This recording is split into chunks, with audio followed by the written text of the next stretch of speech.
I'm Allendale Chief Meteorologist Ryan Martin with a look at your midday weather update.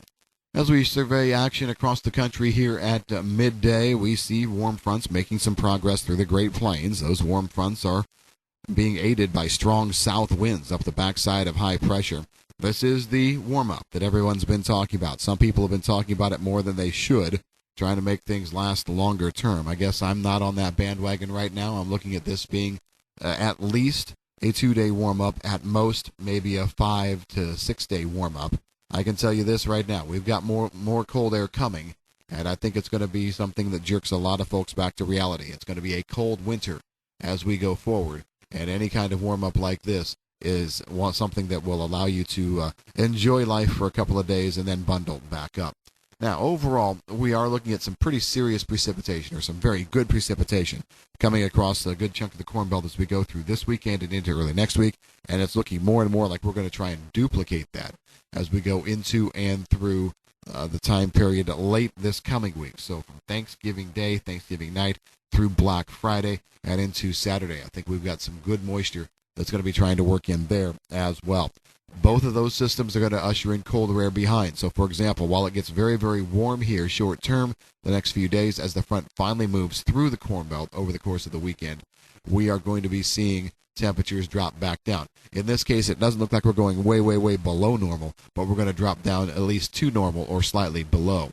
And then the second wave that comes through toward the end of the week and weekend, we're talking Black Friday, that's the one that's going to actually take us way below normal, and we're going to stay there for a while. So let's talk about the systems. What do we see? The first one here, low pressure develops along a front and gets moisture going down in central to eastern Texas, and then that moisture lifts to the northeast over the weekend, eventually with the low working its way up to near the Green Bay, Wisconsin area. I am mostly looking at rain on the order of 1/2 to 1 1/4 inches, coverage about 80% across the Corn Belt. If there's anything that I'm concerned about, it's wraparound moisture as this low gets very, very strong in the Great Lakes. So wraparound moisture as some of that cold air comes in. That might be something that could lead to a little bit of snow on the backside of this, or at least rain ending as snow as we go through the day Monday. So we'll have to pay attention to that and just see if anything wants to happen. But as it stands right now, I'm calling for a mostly rain situation. Also look for very strong winds with this on Monday. Winds will be howling through the Corn Belt, through the plains. The low is just going to be massive. You will see the effects of this low over the entire eastern half of the country at one time, from gusty winds in Maine to gusty winds down at the Florida Panhandle to winds back in the Great Plains, all associated with this low. It's going to be impressive.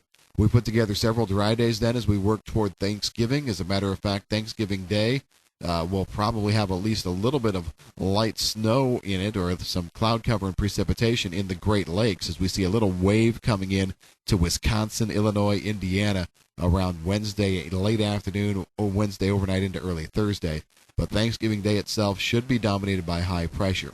Then as we go toward Black Friday and into the weekend, models are still trying to bring in a system that could do a little bit of damage with regard to rain and or snow, but the European has backed off of it dramatically here in recent days, pushing it at least until Sunday. So there's a little bit of, I guess, model discrepancy now that we're having to deal with.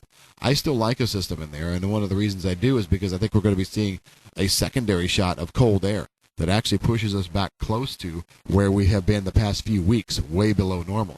And you can't have that kind of change, especially after a big wet system like we're going to be having this weekend, without wringing more moisture out of the atmosphere. So I guess I'm liking still a system toward the end of next week and next weekend, even though the models have backed off here. It'll be interesting to see what they want to do in the days ahead. Right now, the European only has some moisture around as we go through late Saturday and Sunday. I actually like something a little bit sooner than that. Longer term, looking at a good system around the 5th into the 6th, and probably another one now 9th and 10th across the country. So we're looking at more action here. Out west, we've got plentiful moisture starting to pop up from the Pacific Northwest into the mountains. As a matter of fact, I'm looking at about 3 to 4 systems in a row now that are ski resort dreams out there. Lots of fresh powder coming. So the west is looking decent. As we take a look at South American weather right now, there's just no significant change here. Still having a couple of fronts coming through Argentina and through Brazil. But in the meantime, we've got nice pop-up scattered moisture all across most of the key areas of Brazil. It's not going to be enough to be problematic with too much rain, but it is going to allow for timely crop growth and development. That's what we've got in your forecast here to finish out the week. As always, if you've got any questions on the weather, give us a call at Allendale.